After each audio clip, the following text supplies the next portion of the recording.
शुभ संध्या। आज हमारे स्पीकर्स लगता है कि नहीं है। आइए हम 1 मिनट का साइलेंस करते हैं और इसके पश्चात फिर हम बात करते हैं। आज हमारे जो डॉक्टर साहब पंकज अग्रवाल हैं वह मीटिंग ज्वाइन नहीं कर पा रहे थे। हम लोग मैं ही आज इस सेशन को प्रेजेंट करने जा रहा हूँ क्योंकि उनका सब्जेक्ट भी स्टिकिंग से था। तो मैं एक विषय लेकर के आया हूँ, mind and it's element and layers. Mind के कितने एलिमेंट्स हैं, कितना लेयर्स है, इसके ऊपर में मैं चर्चा करने जा रहा हूँ। आप सभी कोई जानते हैं कि माइंड सिम्टम्स को समझना बहुत ही जरूरी है और माइंड सिम्टम्स को समझने के लिए हमें आवश्यक होता है कि माइंड का स्ट्रक्चर, उसका एनाटॉमी, उसका फिजियोलॉजी, इन सभी को जाने। तो मेंटल सिम्टम्स के इम्पोर्टेंस को और रिपोर्टरी में आपको इसका कैसे खोज पाएंगे, इसमें आपको मदद मिलेगा जब आप इसके एलिमेंट्स को जान जाएंगे, इसके लेयर्स को जान जाएंगे। तो हम आज चलिए हम लोग शुरू करते हैं, mind, it's element and layers. Biology जो हम लोग का जन्म होता है तो जन्म के साथ में हम लोगों का एक ब्रेन मिलता है ना। तो ब्रेन और माइंड दोनों दो चीजें अलग अलग है। ब्रेन जो है सो एक समझिए कि एक हार्डवेयर है जिसके अंदर में कि हम लोग माइंड को इंस्टॉल रहता है। हार्डवेयर कंप्यूटर की भाषा में कहते हैं हार्डवेयर और सॉफ्टवेयर। तो ब्रेन जो है और ब्रेन जो है तो हार्डवेयर का काम करता है, माइंड जो है तो सॉफ्टवेयर का काम करता है। अब ये ब्रेन की बात की जाती है तो ब्रेन हम लोग कहते हैं कि हमारे ये माइंड हमारे जो फिट के अंदर में जो फिनोमेना होता है उसको कहते हैं। लेकिन जब ब्रेन की बात करते हैं तो हर एक सेल्स का में एक अपना ब्रेन पार्ट होता है जिसको कि हम लोग माइटोकॉन्ड्रिया कहते हैं और उसके अंदर में एक फंक्शनल स्टेट होता है जिसको कि माइंड कहा जाता है। Our life is the creation of our mind. हमारा जीवन जो है सो बुद्धा ने कहा है कि हमारा जीवन जो है तो हमारे माइंड का ही क्रिएशन, यानी कि आपका शरीर का जीवन का बदलाव कॉन्स्टिट्यूशनली आप जो भी लेकर के आते हैं, लेकिन आपके जीवन का बदलाव आपके माइंड के माध्यम से हो जाता है। तो माइंड माइंड जो है तो हमारे जीवन का एक गाइड के रूप में काम करता है, हमारे बनावट के रूप में काम करता है, हमारे पर्सनैलिटी को डेवलपमेंट के रूप में हमारे साथ में काम करता है। Mind has always fascinated and puzzled us. ये हमेशा इसके विषय में लोगों ने जानने का प्रयास करते रहे, ये माइंड है क्या। कुछ लोग तो अक्सर यही समझ बैठते हैं कि माइंड सिंपली एक ब्रेन के अंदर में बंद है, उसी को हम लोग माइंड कुछ लोग कहते हैं। बट लेकिन एग्जैक्टली ये क्या है, इसके विषय में काफी चर्चा कर देता है। आज भी हम लोग देखते हैं कि माइंड एक रहस्यमय विषय है और हमारे होम्योपैथी में जो फिजिशियंस हैं इसको अलग अलग ढंग से इसको देखते रहते हैं। कुछ लोग माइंड को केवल इम्पोर्टेंस देते हैं और केवल मेंटल सिम्टम्स को लेते हैं और कुछ लोग मेंटल सिम्टम्स को इम्पोर्टेंस नहीं देते। और माइंड जैसे कहते हैं कि कुछ हमारे जीवन में घर है, मकान है, गाड़ी है, लेकिन जब अपने शरीर के अंदर में देखते हैं तो हम लोग देखते हैं कि हम लोग अपने आप संचालित होते हैं, लेकिन गाड़ी को हम लोग अब बनाते हैं, रिपेयर करते हैं, उसके माध्यम से संचालित होता है। तो दोनों में फर्क होता है हमारे लाइफ में। हम लोग लिविंग ऑर्गेनिज्म में और नॉन लिविंग ऑर्गेनिज्म में, नॉन लिविंग पार्ट में, है ना, जो हम लोग का अभी है उसमें दोनों में अंतर होता है। The phenomenal of quality, qualia and the consciousness. कहते हैं जीवन को हम लोग कहते हैं सेंसस, कॉन्शसनेस। कॉन्शस मतलब चेतन, चेतना का जन्म। ये चेतना को हम कैसे देखते हैं? चेतना आपके शरीर पे हर एक सेल्स में चेतना है। तो कहते हैं कि चेतना जो है सो कॉन्शसनेस जो है और क्वालिटी, दो चीज है, कॉन्शसनेस और क्वालिटी। ये दो बात को समझना हम लोगों के लिए आवश्यक होगा कि कॉन्शसनेस क्या है और क्वालिटी क्या है। तो कॉन्शसनेस है चेतना। चेतना का मतलब क्या हुआ कि नो, जानना कि हमारे अंदर में चेतना है। तो जब जानते हैं कि हम हैं और उसके बाद में हम जानते हैं कि ये चेतना कैसा है, तो कहते हैं अच्छे हैं, बुरे हैं, तो क्वालिया, इसको हम लोग क्वालिया कहते हैं। तो लाल कलर है तो लोग देखेंगे माइंड में, लेकिन जैसे ही दिमाग में सामने में पहले आता है तो हम लोग क्या देखते हैं कि सामने में कुछ है, कुछ डिफरेंट है। जब डिफरेंट की बात आती है तो माइंड सोचता है कि क्या डिफरेंट है, तो हम लोग कहते हैं कि ये लाल है, पीला है, काला है, ऐसे करके हम लोग देखते हैं। तो ये चेतना और क्वालिटी का जो है, चेतना और क्वालिटी का, क्वालिटी मतलब उसका गुण, है ना, गुण। और कॉन्शियसनेस क्या है, जो जो है ना, गुण। जैसे कोई विषय होता है ना, जैसे आप कहते हो कि चीनी है, तो चीनी, तो चीनी एक कॉन्शियसनेस हो गया। और चीनी के गुण को हम लोग गुण को क्वालिया कहते हैं, क्वालिटी, है ना। चीनी मीठा होता है ना, मीठा होता है, तो जानने से हमको क्या जानकारी होता है कि ये कुछ मीठा है, चीनी है। यही है अंतर, कॉन्शियसनेस। तो कॉन्शियसनेस जो है तो एलिमेंट है, कॉन्शियसनेस बेस है, आधार है, जिसके कारण हम लोग अपने आप को सजीव समझते हैं, या हम अपने अपने पृथ्वी पर अपनी उपस्थिति का हमें एहसास होता है।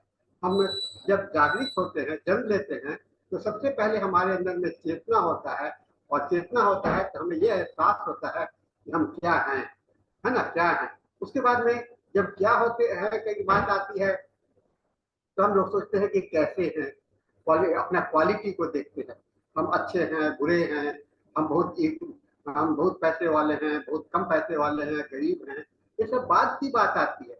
लेकिन इस सभी के आधार में आपका कॉन्शियसनेस ही होता है, ठीक है ना। तो कहते हैं कि आ, आ, आ, ये सबसे बड़ी बात क्या है, बहुत सारे शताब्दी से, सदियों से इस बात का अध्ययन होता रहा है। न्यूरोलॉजिस्ट लोग कहते हैं, ये न्यूरो साइंस साइंटिस्ट लोग करते रहते हैं। वो लोग कहते हैं कि न्यूरोलॉजी ही साइंस है, न्यूरोलॉजी ही माइंड है। लेकिन न्यूरोलॉजी क्या है?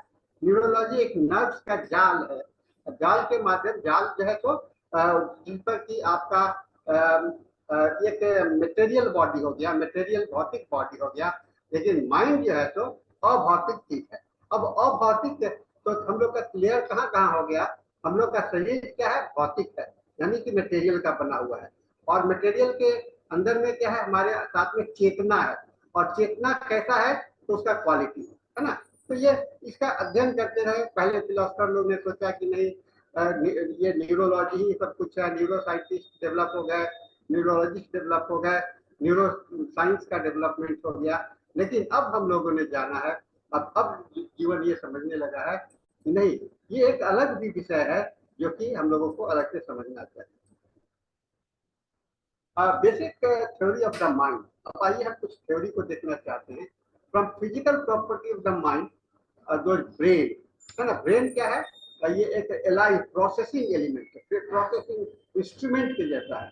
कहा जाता है कि माइंड है इसलिए है कि वहां पर एक उसको रखने वाला, जैसे एक पात्र है, पात्र, पात्र क्या है, हमारा शरीर है, शरीर क्या है, मटेरियल है, और वह ब्रेन भी एक पात्र है, और उस पात्र के अंदर में हमारा माइंड है, और माइंड का एक क्वालिटी है। तो ये बड़ा रिलेशंस को हम लोग को समझना पड़ेगा कि ये माइंड बॉडी और क्वालिटी, माइंड बॉडी हम लोग अभी तक समझे, माइंड बॉडी क्वालिटी क्या है, और इसका नॉन मटेरियल वर्सेस मटेरियल, ये यूनिटी है ना, ये यूनिटी है। आप कहते हो कि माइंड है तो सभी चीज में माइंड होता है। माइंड होने का मतलब क्या होता है, जहां कॉन्शियसनेस होगा वही माइंड होगा, है ना। जहां चेतना होगा वही माइंड होगा। अगर चेतना नहीं है तो माइंड नहीं होगा। अब लोग, अरविंदो ने कहा, बहुत बड़े फिलोसफर हैं अरविंदो, उन्होंने कहा कि चेतना जो है तो पत्थरों में भी होता है, चेतना पत्थरों में भी होता है, लेकिन वह इतना सूक्ष्म होता है, उसमें इतना सूक्ष्म होता है कि उसको हम लोग देख नहीं पाते। लेकिन मनुष्य का या लाइफ लिविंग ऑर्गेनिज्म का जो सजीव होते हैं, उसके अंदर में चेतना होता है। अब देख लीजिए, हम लोगों में और जानवरों में क्या फर्क है, हम लोगों में और जानवर में, हम लोग तुलना करें जानवर से, तो हम लोग के अंदर में क्या है, हम लोग क्या है, हम लोग एक हमारे अंदर में चेतना ज्यादा जागृत है, जानवरों में चेतना कम जागृत है ना। तो ग्रेजुअल हुआ, पहले क्या हुआ, इवोल्यूशन के प्रोसेस में पहले सारा चीज जो है तो निर्जीव था, है ना, निर्जीव से सजीव की ओर की यात्रा चली, निर्जीव से सजीव की यात्रा चली, और सजीव से हम लोग उसका चेतना की यात्रा चली, और चेतना का जो विकास है, तो कहते हैं कि माइंड, ये ह्यूमन बींग्स जो है, मनुष्य जो है आज सबसे ज्यादा चेतनशील व्यक्ति है। मनुष्य ही एक ऐसा व्यक्ति है जो आज सबसे पहले, सबसे ज्यादा इसके पास में बुद्धि है। फिजिकल प्रॉपर्टी से ब्रेन की ओर, ब्रेन प्रोसेस से, नॉन मटेरियल से ये हम लोग आए। और कहते हैं ये माइंड क्या है, composite of information processing process. Information, सूचना। माइंड क्या है, आपको क्यों दिया गया माइंड, आपको शरीर क्यों दिया गया, है ना, ये सोचना होगा। माइंड क्यों दिया गया, शरीर क्यों दिया गया। तो माइंड, शरीर नहीं रहेगा, जैसे कहते हैं ना, एक मंदिर बनाते हैं या मस्जिद बनाते हैं या चर्च बनाते हैं, तो मस्जिद क्या है, चर्च क्या है, और मंदिर क्या है, एक जगह है ना, एक जगह है। और उस जगह में हम लोग कहते हैं कि यहाँ पर मूर्ति की स्थापना हो गई, तो उसकी मूर्ति, मंदिर इसलिए जाते हैं अपने पूजा करने के लिए, क्योंकि वहां पर हमारी चेतना जुड़ जाती है, इसलिए हम लोग जाते हैं। ये फिजिकल प्रॉपर्टी से मेंटल प्रॉपर्टी है ना। अगर हम अपने आप को सजीव कहते हैं, तो हमारे पास में कॉन्शियसनेस है, तो हमको कहना पड़ेगा कि हमारे पास में माइंड भी है और बॉडी भी है। इस बात को डॉक्टर हेनीमैन ने भी बहुत अच्छा से स्वीकार किया है अपने वाइटल प्रिंसिपल के को बताते हुए। कहा कि जब तक वाइटल प्रिंसिपल नहीं रहेगा तो माइंड भी नहीं रहेगा। और vital principle, mind and body, ये तीनों का एक सम्मिश्रण बन करके हमारे अंदर में एक मनुष्य लाइफ कहलाता है, जीवन कहलाता है ना। इस जीवन को समझना बहुत इंपॉर्टेंट होता है। इसलिए कहते हैं कि इंफॉर्मेशन प्रोसेसिंग, ऐसा क्यों किया भगवान ने, हमारा शरीर का रचना इस आधार पर क्यों किया, क्योंकि हम लोग जो है तो इस पृथ्वी पर तो आए हैं, लेकिन कुछ पर्पस से आए। डॉक्टर एलिमेंट 9 में लिखते हैं कि हम लोग किसी उद्देश्य से यहाँ पर आए, for the highest purpose of your existence. ऐसा देखिए 9 का लास्ट लाइन लिखा हुआ है, हाईएस्ट पर्पस ऑफ योर, अपने जीवन के सबसे उच्चतम आदर। हर एक व्यक्ति का अपना उच्चतम आदर तो अलग होगा, वो क्या होगा, उसके किसके लिए वो बना है, किसका वो किसके लिए बना है। जैसे आप डॉक्टर हो, तो आपके अंदर में डॉक्टर का गुण पहले से था, पहले से स्थापित था, और आपने इंफॉर्मेशन को कलेक्ट करके, ज्ञान को प्राप्त करके, उसमें इंफॉर्मेशन ऐड करके आपने क्या बन गए, आप एक डॉक्टर बन गए। लेकिन अगर वो डॉक्टर बनने की क्षमता पहले नहीं होती, यानी कि पात्रता नहीं होती, तो आप नहीं बनते। आज भी हम लोग देखते हैं, जिस व्यक्ति को के अंदर में जिस चीज को, और कहा जाता है कि अगर बच्चे आपके घर में हैं और बच्चों को अगर आप उसके उसकी पात्रता के आधार पर अगर विकास करेंगे, तो वह बच्चे जो है तो काफी अपने लाइफ में राइज कर सकते हैं। तो ये कहते हैं माइंड जो है नॉन मटेरियल इंफॉर्मेशन एंटिटी है, ठीक है, और फिजिक बॉडी जो है सो मैकेनिकल एंटिटी है। और इस माइंड के अंदर में मास नहीं होता है, एनर्जी होता है, फोर्स होता है खाली, है ना। वालिया, वालिया मैंने अभी जिक्र किया था, that is the conscious experience. हम लोग जब हमारे अंदर में माइंड है, इसका मतलब है कि हम लोग के अंदर में एक हम लोग कॉन्शियसनेस है, तो माइंड है, और माइंड है तो हमको एक्सपीरियंस है। माइंड आपको बैठने देता है, कभी नहीं बैठने देगा। आप आज आपके अंदर में एक लगता है कि कुछ ना कुछ एक्टिविटी, और माइंड जैसे कहते हैं ना कि अनकॉन्शियस पेशेंट और कॉन्शियस पेशेंट और अनकॉन्शियस पेशेंट में फर्क क्या है। तो कॉन्शियस पेशेंट वही होता है जिसके अंदर में माइंड जो है एक्टिव स्टेज में होता है, और नॉन कॉन्शियस पेशेंट जो होते हैं, अनकॉन्शियस पेशेंट होते हैं, उसके अंदर में माइंड जो है एक्टिव स्टेट में नहीं होता है, ठीक है ना। एक्टिव स्टेट में और नॉन एक्टिव स्टेट में होते हैं, और ये क्वालिटी है, और that is the experience. Activity, आप जितने तरह के एक्टिविटी करते हैं वो आपके क्वालिटी पर डिपेंड करता है ना। They are govern by the physical law and the physically predictable. फिर कहते हैं physical property of the qualia are special kind of neural processes signaling pattern, which are the neural information and non-material, and it can be concluded that qualia as a special kind of neural processing signal. If you look, अगर हम लोग consciously visual क्वालिया की ओर देखेंगे, तो हम देखेंगे कि हमारे सामने में अनुभव है, हमारे सामने में आधार है और क्वालिया का जो है सो इंफॉर्मेशन से जुड़ा हुआ है। तो सभी एक दूसरे से इंटेंगल्ड है, ऐसा नहीं है कि अलग अलग है, सभी एक सिस्टम में काम करता है और सिस्टम में काम करके ये चलता है। ठीक है ना। तो अब कहते हैं, तो आइए और आगे हम लोग साथ साथ चलते हैं इस पर। अब एलिमेंट्स ऑफ द माइंड, अब ग्रोथ ऑफ द माइंड से कहते हैं फंक्शनल। अब फंक्शंस में आने के लिए माइंड का एक ग्रोथ, माइंड का एक ग्रोथ होता है ना। उसमें क्या होता है, a growth mindset is the open life long learning and development. Mindset क्या है?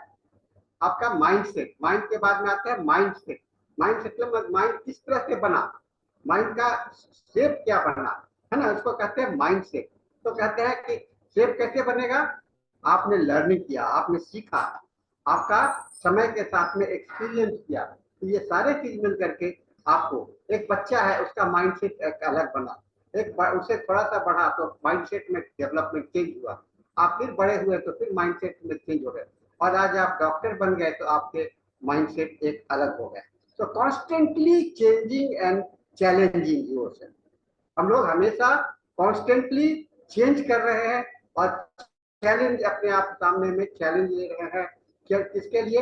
अपने ताकत को बढ़ाने के लिए, अपने अडेप्टेबिलिटी को बढ़ाने के लिए, अपने अपने ज्ञान को बढ़ाने, इंटेलिजेंस को बढ़ाने के लिए हम लोग इसलिए प्रयास करते रहते हैं कि हमारा स्ट्रेंथ बढ़ जाए, हम इस शरीर, इस संसार में हम लोग स्थायी हो जाए, हम लोग इसको अडेप्ट कर सके, सभी वातावरण, सभी चीज का सहन शक्ति हो, और हम लोग इंटेलिजेंट ग्रोथ माइंडसेट, इसको ग्रोथ माइंडसेट कहते हैं। और mindset is never a static person.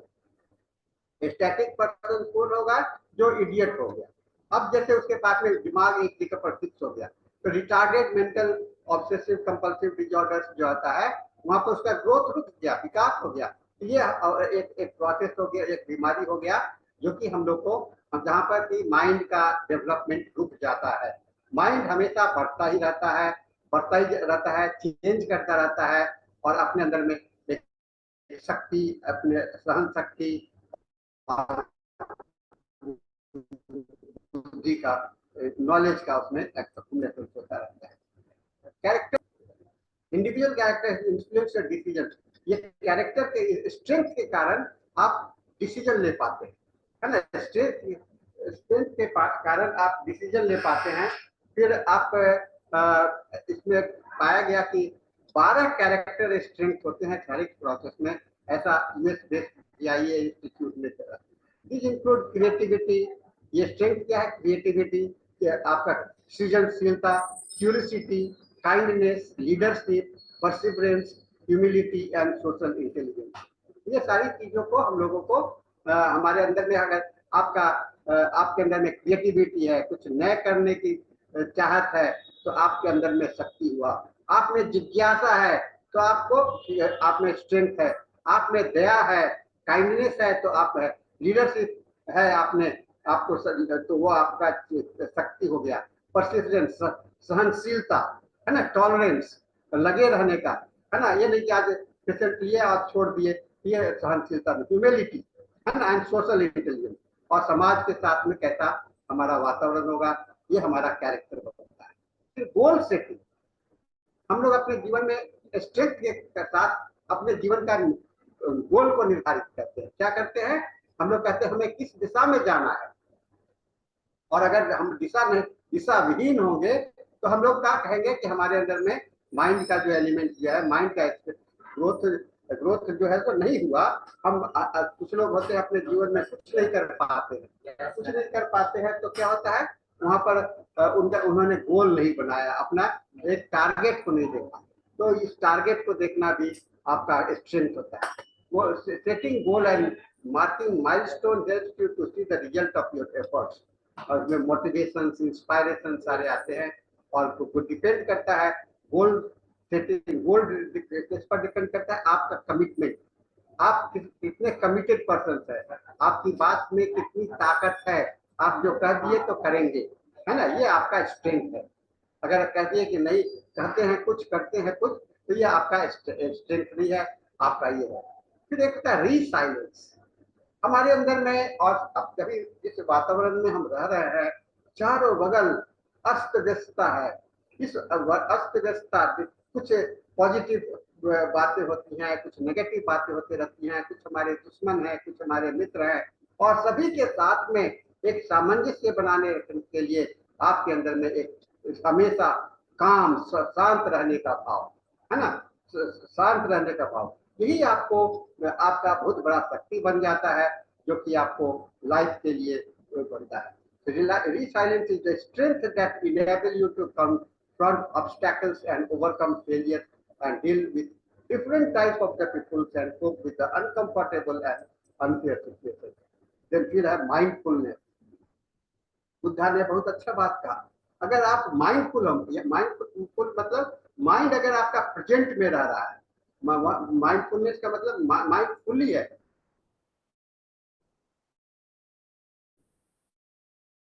Mind divided नहीं है। जैसे किसी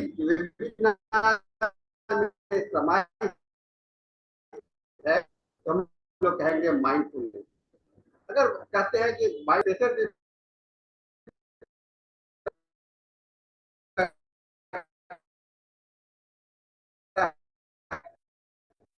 और वहां पर माइंड, आधा माइंड इधर है, आधा माइंड इधर है, तो रहेगा, एक जगह पर रहेगा, तो उसको कहते हैं माइंडफुलनेस। और यह माइंड कहते हैं staying at the moment and वर्तमान पर, क्षण पर जो स्थिर रहता है माइंड, उसको माइंडफुलनेस कहते हैं। और ये हमारे जीवन का सब, माइंड का सबसे बड़ी शक्ति होती है।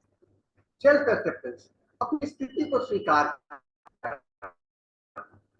अपनी स्थिति को उसमें बढ़ा करके, चढ़ा करके हमारा है, हमारा जो है उसको अपने को स्वीकार करना, ये एक बहुत बड़ी ताकत है हम लोग, ठीक है ना। फिर आशावादी है ना, आशावादी, जीवन में हमेशा आगे की ओर देखना है, अच्छा नहीं चलना है। तो ऑप्टिमिज्म जो है तो एक इम्पॉर्टेंट पार्ट होता है, और हम लोगों को सक्सेस होने के लिए, हमारे सेटबैक और फेलियर से हटाने के लिए हमको बहुत बड़ा मदद करता है। हम बहुत समय में हार जाते हैं, हार और जीत ये तो आपका अधिकार नहीं है, आपका अधिकार है कर्तव्य, कर्म। और कर्म में हमेशा आपको, कर्म पर अगर रहेंगे तो आप हमेशा ऑप्टिमिस्टिक रहेंगे, यानी कि आशावान रहेंगे, है ना। तो ऑप्टिमिस्टिक और पेसिमिस्टिक दो टाइप के पर्सन आपको मिलेंगे, और दोनों टाइप के पर्सन के मेडिसिन आपको देखिएगा कि अलग अलग देंगे। जैसे नेक्टम यूरिटिकम है तो आपको अधिकतर वो पेसिमिस्टिक होता है, और स्थितियां जो होता है तो हमेशा पेसिमिस्टिक होता है, लेकिन नक्सभूमिका है हमेशा ऑप्टिमिस्टिक होता है, लाइकोपोडियम ऑप्टिमिस्टिक होता है। इस तरह के हम लोगों को अध्ययन करना चाहिए। ग्रिट, ग्रिट का मतलब होता है आपके मन की, मन का कंसंट्रेशन, माइंड का कंसंट्रेशन। लॉन्ग टर्म गोल करने के लिए आपको आपके अंदर में ग्रिट होनी चाहिए, यानी क्या कहते हैं उसको हम लोग हिंदी में उसको ऐसे कह सकते हैं, एक बहुत बड़ा लोहा का जैसा स्थिरता होना चाहिए, स्टेबिलिटी होनी चाहिए, जो कि आपको हर एक तरह के चीज से बचाव करता है। फिर मैनेजमेंट, टाइम मैनेजमेंट, हम हर एक पल में जीते हैं, हर एक पल में जीते हैं, और हर एक पल हमारे लिए महत्वपूर्ण है।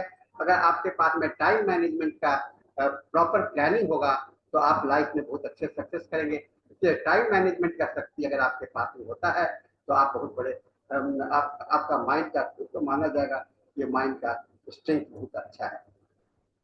और गेटिंग अलोंग, सक्सेस और फेलियर्स ये पार्ट ऑफ द लाइफ है, और इस पार्ट के साथ में सक्सेस भी होगा, फेलियर भी मिलेगा, राइट टेक्निकल स्किल्स भी मिलेंगे, गुड पैटर्न, बैड पैटर्न, ये सारे संबंध बनेंगे, अच्छे संबंध बनेंगे, बुरे संबंध बनेंगे, और बहुत सारे चीज जो है तो इसके साथ में चलते रहेंगे। लेकिन अगर आप हमेशा निरंतर आपकी यात्रा, अगर इसमें आप स्थायित हो गए तो ऊपर सारे जितने हमने बातें बताई तो आप हमेशा जीवन में आगे की ओर बढ़ते जाएंगे। बाधाएं आती रहेंगी, बाधा का आना नहीं आना आप पर निर्भर नहीं करता है। ऑब्स्टैकल्स, तो हम लोग ऑब्स्टैकल्स को फेस करने की कैपेसिटी होता है, ये मेंटल स्ट्रेंथ की बात होती है। वो सब misunderstood, mind and the brain is the same, ऐसी बात नहीं है। माइंड मैंने शुरू में ही बता दिया कि हम लोग माइंड जो अलग है और ब्रेन एक अलग है। Brain is a part of the visible tangible body, है ना, फिजिकल है, दिखलाई पड़ता है। माइंड जो है दिखलाई नहीं पड़ता है, लेकिन उसके अंदर में इंस्पायरेशन होता है, थॉट्स होता है, फीलिंग्स होता है, एटीट्यूड्स होता है, बिलीफ होता है, इमेजिनेशन होता है। क्या आप इसको देख पाते हो? नहीं। आपके मन में क्या चल रहा है देख पाते हो? नहीं। आप में क्या सोच महसूस कर रहे हो ये देख पाते हो? नहीं।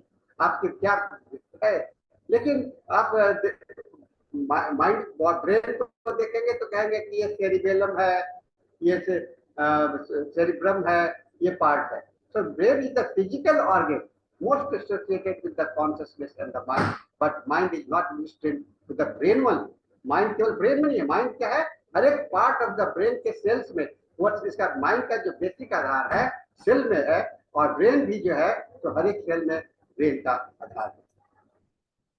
The biggest truth of our life is that we are the product of thoughts. हम कहते हैं कि लेयर्स ऑफ द माइंड में हम लोग चल रहे हैं। तो जीवन का जो सबसे बड़ा पार्ट है वह है कि आपका थॉट्स क्या है ना, आप क्या सोचते हो, और वही थॉट्स जो है तो आपका सच्चाई होता है। आपका दिखलाई नहीं पड़ता है, लेकिन एक बॉडी लैंग्वेज जो है तो आपको आपके माध्यम से होता है। थॉट्स ही हमारा भविष्य निर्धारित करता है। और we waste great time misusing the power of the mind with our mind. No everyone believes that they have wide power of their thoughts. इसलिए ब्रेन अपने थिंकिंग पैटर्न को अगर मैनेज कर सके तो आपके लिए बहुत अच्छा ये बनेगा। Transformation takes place in the mind not in the brain. और जितने भी परिवर्तन होते हैं वह परिवर्तन ब्रेन में नहीं होता है, वह माइंड में होता है। माइंड इज लेयर्ड डीपली, इसलिए माइंड क्या है, काफी डीपली है। ये 7 layers of the human mind has been explained in by the Upanishad, है ना। 7 लेयर माइंड के 7 लेयर होते हैं, जैसे हम लोगों के उपनिषद में भी कहा गया है। और कहते हैं कि भगवान शिव के सूर्य भगवान के 7 घोड़े थे, तो उसी तरह से हमारे माइंड के भी 7 लेयर है। तो डीप लेयर आवर माइंड जो है, अगर ये सारे हो जाते हैं तो बताई गई है। डीप लेवल पॉसिबिलिटी कहते हैं कि हम लोग माइंड को इतना देख रहे हैं, खाली ऊपरी भाग को देखते हैं, है ना। कहते हैं आइसबर्ग है, थॉट्स को देखते हैं, कॉन्शियसनेस को। लेकिन कॉन्शियसनेस माने कि जो चेतना है, एक अर्ध चेतन अवस्था होता है, एक अनजान अवस्था होता है। तो माइंड के लेयर कितने हो गए? Conscious layer, pre conscious layer और अनकॉन्शियस लेयर। कॉन्शियस लेयर कुछ सिम्टम्स आपको कॉन्शियस मिलेंगे जिसमें पेशेंट कॉन्शियस है, कुछ अर्ध चेतन अवस्था में मिलेंगे टेलीविजन वाले सब वो को, कुछ अनकॉन्शियस लेयर मिलेंगे जैसे ड्रीम्स में, सपने में वो आता है, अपने आप होता रहता है, इंस्टिंक्ट जैसे थॉट्स परसेप्शन हुआ आपको कॉन्शियसनेस में, मेमोरी स्टोरेज नॉलेज हो गया प्री कॉन्शियसनेस में, और instinct fear and selfish motive जो है तो आपको मोटिव जो है तो आपको इंस्टिंक्ट आपका अपने आप। डर कहाँ से? कोई बोलता है कि डरो नहीं, अपने आप है, अनकॉन्शियस लेयर से होता है। आपको गुस्सा करने के लिए नहीं, अपने आप पैदा होता है। नींद आना जो अपने आप हो जाता है उसको हम लोग कहते हैं instinctive layer of the mind. तो 7 layers of the human mind जैसे हमने कहा, कॉन्शियस, सब कॉन्शियस और अनकॉन्शियस। फिर एक आता है सुपर कॉन्शियस, कॉन्शियस से भी ज्यादा कॉन्शियस, और कलेक्टिव कॉन्शियस। एक होता है स्पॉन्टेनियस माइंड, अचानक, है ना, और एक अल्टीमेट माइंड। ये 7 लेयर्स है माइंड के। Conscious mind, subconscious mind, unconscious mind, super conscious mind, collective conscious, spontaneous mind and ultimate mind. Okay, तो ये देखिए हमने इसका बनाया है, conscious mind, subconscious, preconscious mind and unconscious mind. What we conceive, कोई जो हमारे अंदर में छिपा हुआ है, जो हम दिखलाई पड़ता है, वह कॉन्शियस है। और आप जानते हो कितना दिखलाई पड़ता है? केवल 7%। बाकी सारे चीज जो है तो अनकॉन्शियस और सब कॉन्शियस माइंड में हमारा छिपा रहता है। तो ये जो है ये सब एक चक्रव्यूह के जैसा सारे जो है सो एक दूसरे में मिले हुए रहते हैं। कॉन्शियस माइंड क्या करते हैं? ये फर्स्ट लेयर है जो कि हमें बाहरी दुनिया से जोड़ देता है, इसको कॉन्शियस माइंड कहते हैं। और थॉट्स, चॉइस, प्लानिंग, ये सारे आप जान रहे हो, आप कॉन्शियस हो। और in fact every action, thoughts and desire arising to the present moment conscious mind के माध्यम से होता है। सब कॉन्शियस माइंड है, इसमें आधा आप जानते हो आधा नहीं जानते हो। तो बहुत सारे सिम्टम्स आपको पेशेंट से मिलेंगे और जो आपके सामने में बैठे होंगे और कोई किसी तरह के जैसे पेंसिल से खेलते हुए मिलेंगे। आप पूछेंगे क्या कर रहे हो? नहीं कुछ नहीं कर रहे, वो जान रहे लेकिन वो कर रहा है ना। कुछ बच्चे आपके सामने बैठे हुए हैं, दांत से नाखून काट रहा है, आप उसे नाखून काट रहे नहीं डॉक्टर मैंने कोई नाखून नहीं काट रहा है। तो इस तरह से वो उसका जो अपने जानकारी नहीं होती, इस प्रकार से अर्धचेतन ये होता है। और एक अनकॉन्शियस माइंड होता है जो कि बहुत डीप रिजर्वायर के जैसा होता है, बहुत गहरा रिजर्वायर के जैसा होता है, जहाँ की आपके सारे स्टोर हाउस करते हैं, वेयर हाउस करते हैं, जहाँ पे सारे चीज जाकर के जमा हो जाते हैं और जिसको कि आपको जानकारी नहीं होता है और समय समय पर वो आपके जीवन के आधार पर आता रहता है। और सुपर कॉन्शियस है, ये फोर्थ लेयर है, यानी कि आप कभी कभी आपको आभास हो जाता है कि कुछ होगा, ये सुपर कॉन्शियस माइंड है। ये सुपर कॉन्शियस माइंड की डेवलपमेंट होता है कॉन्शियस माइंड के बाद में। Super conscious mind is aspect of consciousness infinite. हमारे अंदर में रूब्रिक्स है रिपोर्टरी के अंदर में, क्लेयरवॉयंस, इंट्यूटिव, ये सारे जो माइंड है आपको इंट्यूटिव माइंड, क्लेयरवॉयंस माइंड, ये सारे आपको सुपर कॉन्शियस। इंट्यूटिव मतलब कि आपको पहले से क्या, क्लेयरवॉयंस तो कह देता है कि ऐसा होगा, सपने आते हैं सच हो जाते हैं। ये सपने सच कैसे होते हैं? क्योंकि वहां पर वो व्यक्ति जो है तो सुपर कॉन्शियस माइंड उसके एक्टिव हो गए। और कलेक्टिव कॉन्शियसनेस, अब एक साथ कई चीज को, मोरल एटीट्यूड्स, आपके बिलीफ, धारणाएं, आइडियाज, सोसाइटी, सारे को यूनिफाई कर लेगा तो उसे हम लोग कलेक्टिव माइंड कहते हैं, कलेक्टिव कॉन्शियसनेस कहते हैं, एक साथ में, है ना। तो ये मैनेज हमारे जीवन को मैनेजमेंट करने के लिए हमें मदद करता है। स्पॉन्टेनियस माइंड, अचानक, है ना, ये सिक्स्थ लेयर है।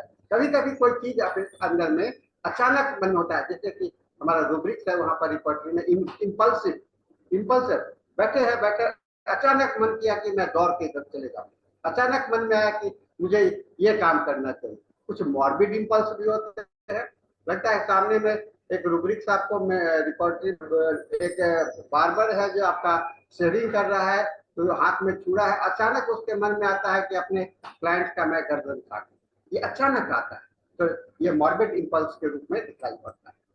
फिर अल्टीमेट माइंड, मतलब कि अंततोगत्वा, ये जेन एक्सप्रेशन, आप सभी चीज को देख रहे हो, सभी चीज को महसूस कर रहे हो, सभी चीज के साथ में सार्थक रूप से हो, ये गॉडली प्रेजेंस जैसा है, आप इसको अल्टीमेट माइंड कहते हैं। तो ये कहते हैं, ये देखिए कितना सारा ये चक्रव्यूह है बना हुआ, हर एक पर्सन के में इस तरह की घटनाएं माइंड में होते रहते हैं। Human potential, but today we have lot of interest and psychic power, spiritual disciplines, mind, expanding drugs, hypnosis, meditations, dreams and creativity. ठीक है ना। तो ये चीज, बहुत सारी चीजों को हम लोगों ने देखा। मैं इसके साथ में आज का यहाँ पर आपको खाली लेयर्स और एलिमेंट के विषय में मैंने आपको बताया।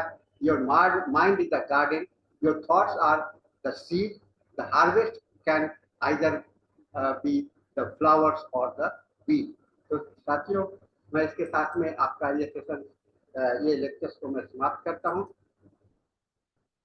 और हम लोग फिर आगे चलेंगे।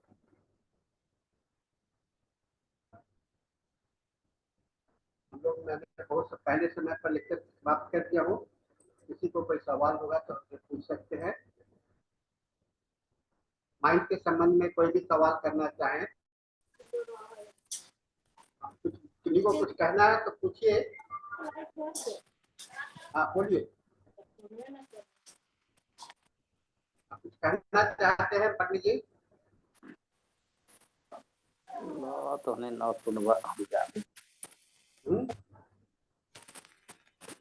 कुछ कहना चाह रहे हैं पंडित जी?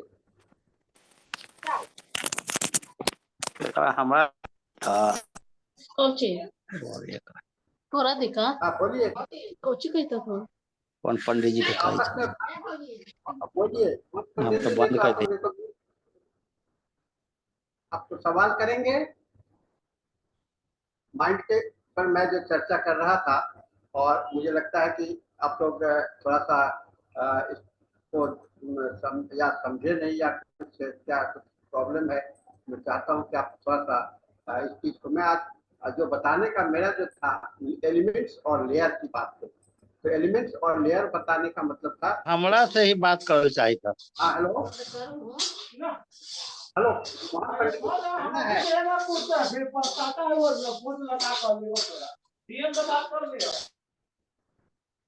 मोहन पंडित जी, आप अपने को म्यूट कर लीजिए अगर नहीं बोलना है तो। रिपोर्टरी में माइंड चैप्टर्स आपको का आधार बनता है माइंड चैप्टर्स को समझने के लिए, और किसी भी मेडिसिन के माइंड को समझने के लिए आपको ये मेंटल स्ट्रक्चर्स को, लेयर्स को समझना जरूरी होता है। कोई भी मनुष्य, कोई पेशेंट आपके सामने में बैठा है, वह कहाँ से बोल रहा है ना, कहाँ से बोल रहा है, ये देखना बहुत जरूरी होता है। क्योंकि पेशेंट आया और वह, मान लीजिए कोई पेशेंट आपके सामने में आया है, बहुत दर्द से पीड़ित है, और उसका सारा ध्यान उसके पेन पर है, वह कुछ नहीं जानता है कि क्या और कुछ क्या करना है पेशेंट वो सारा, उसका माइंड कहाँ पर है, उसका माइंड जो है तो एकदम फोकस्ड है ना, एक जगह पर केंद्रित है, वो पेन के ऊपर में, है ना। और माइंड, डॉक्टर ने देखा इनड्वेलिंग माइंड, माइंड कहाँ रहता है ना, माइंड कहाँ रहता है, जो चेतना की बात मैंने कहा, चेतना हमारा कहाँ रहता है, चेतना वही रहता है जहाँ प्रॉब्लम हो।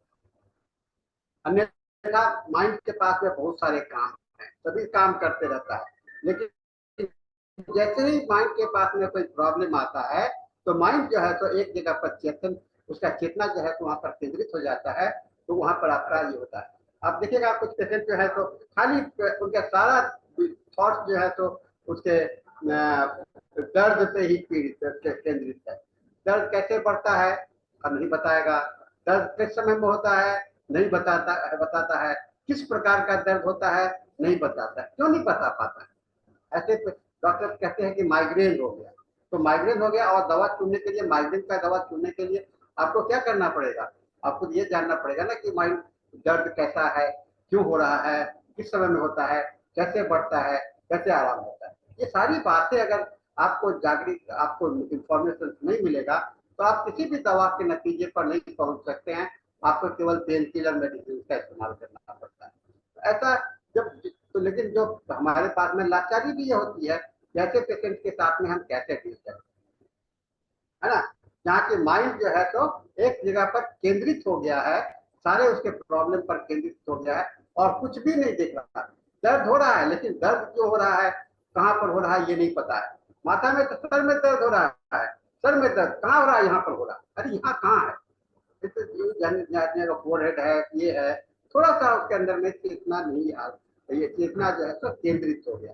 इसके कारण क्या होता है, माइंड जो है तो उसको दिखलाई नहीं पड़ता। दूसरा चीज की आप पूछते हो कि किस तरह का दर्द हो रहा है, दर्द हो रहा है, दर्द हो रहा है, लेकिन अगर देखिएगा कि माइंड अगर कंसंट्रेटेड एक जगह पर नहीं होगा, वो अपने पेन को, कुछ पेशेंट अपने पेन को डिस्क्राइब, डॉक्टर साहब लगता है कांटी के जैसा, काटी माथा में चढ़ गया है, लगता है कि कोई बांध करके रखने से अच्छा लगता है। ये कैसे कौन पेशेंट बताएगा, जो अपने माइंड को मैनेज करने का कोशिश कर रहा है ना, माइंड को मैनेज करने का कोशिश कर रहा है, वही लोग बता पाएगा कि ये उसका यानी कि माइंड जो है सो और भी पीपल, ये आपको मैंने जो 7 ईयर्स की बात, 7 माइंड के जो 7 एलिमेंट्स की बात मैंने बताया, कॉन्शियस, सबकॉन्शियस, तो कहाँ पर माइंड है ये आपको निकाल पाइएगा, तो आपके पेशेंट के लिए, आपके लिए बहुत अच्छी दवाई का सिलेक्शन हो सकता है। अब जो जैसा मैंने कहा, जो पेशेंट कह रहा है कि मेरे माइंड में, तो मेरे पास में खाली दर्द है और दर्द के सिवा कुछ नहीं है, इसके लिए क्या आप दवा चुनेंगे, है ना, इसके लिए दवा क्या चुनेंगे, इसके लिए उसके कॉन्स्टिट्यूशन में जाना पड़ेगा, इसके लिए उसके कॉन्स्टिट्यूशन में जाना पड़ेगा, इसके लिए उसके पर जाना पड़ेगा, पास्ट में जाना पड़ेगा, उसके फैमिली में जाना पड़ेगा, उसके वातावरण में जाना पड़ेगा, वहां से आपको इसका दर्शन हो सकता है। माइंड का, है ना। ये चीज को हम लोग को समझना चाहिए। और अगर और पहले कहते हैं कि कुछ मेडिसिन हम लोग कहते हैं, अब बिना, एक बात ये भी है कि जब तक आपके पास में लक्षण नहीं होगा, और लक्षण होता है, लक्षण के जितने एलिमेंट्स होते हैं, लक्षण के लोकेशन जानने का जरूरत है, सेंसेशन जानने का जरूरत है, मॉडलिटी जानने का जरूरत है। ये सभी एलिमेंट जब आपके पास में होंगे तो आपको माइंड की जानकारी होगी, है ना, माइंड की जानकारी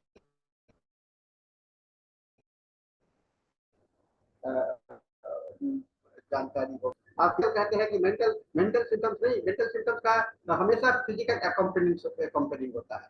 मेंटल सिम्टम्स का हमेशा फिजिक्स के साथ में जुड़ा रहता है, बॉडी। कहते हैं कुछ लोग, हम कहते हैं कि हम लोग केवल मेंटल सिम्टम्स के आधार पर इलाज करते हैं, नहीं, ऐसा नहीं होता है, क्योंकि वह मेंटल सिम्टम्स भी है, उसका कहीं ना कहीं पर आधार जो है तो उसके फिजिकल के साथ में जुड़ा हुआ है, ब्रेन के किसी न किसी पार्ट पर जुड़ा हुआ है, उसके बॉडी के किसी न किसी पार्ट पर जुड़ा हुआ है। क्योंकि माइंड जो है तो इनड्वेलिंग नेचर का होता है, वो हमेशा एक जगह पर फिक्स होने का कोशिश करता है, और प्रॉब्लम सॉल्विंग प्रोसेस है, कहते हैं प्रॉब्लम को सॉल्व करने का प्रोसेस ये माइंड होता है। इसलिए उस पर जाने का माइंड का हमेशा हमेशा प्रयास करता रहता है। और किसी को और कोई सवाल नहीं आ रहे हैं, मैं चाहता हूँ कि आप लोग कुछ पूछे।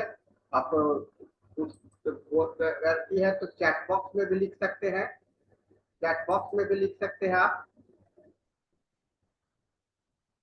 एक बात जो मैंने कहा कि our mind, our life is the creation of our mind, है ना। ये बात मैं फिर दोहराना चाहूंगा, माइंड इज द,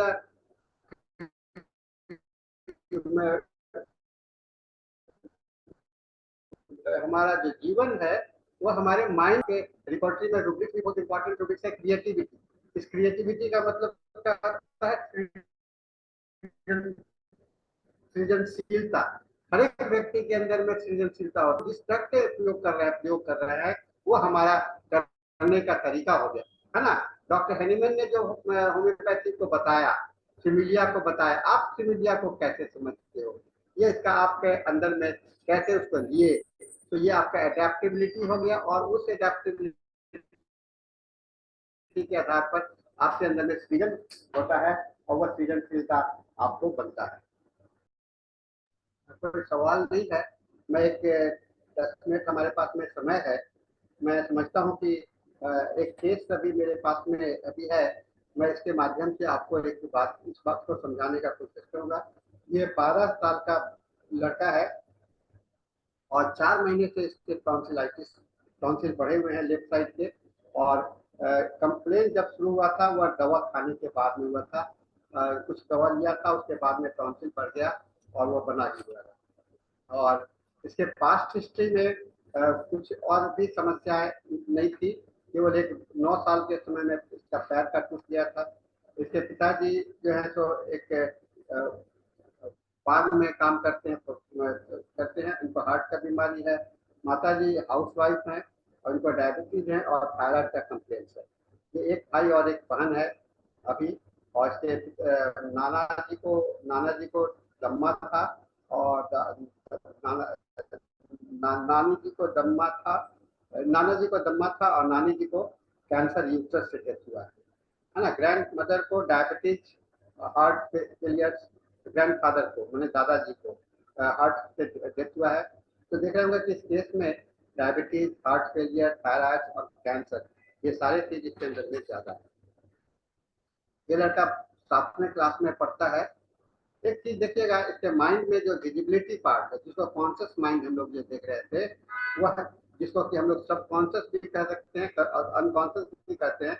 ये लड़का काफी गुस्सैल है, जल्दी गुस्सा आ जाता है, गुस्सा जल्दी आ जाता है। अब ये जो जल्दी गुस्सा जो आ रहा है, ये इस बात को क्या दिखला रहा है, इसके माइंड जो है तो ये आपको अपने से नहीं आ रहा है, ये सबकॉन्शियस माइंड से गुस्सा हो जा रहा है।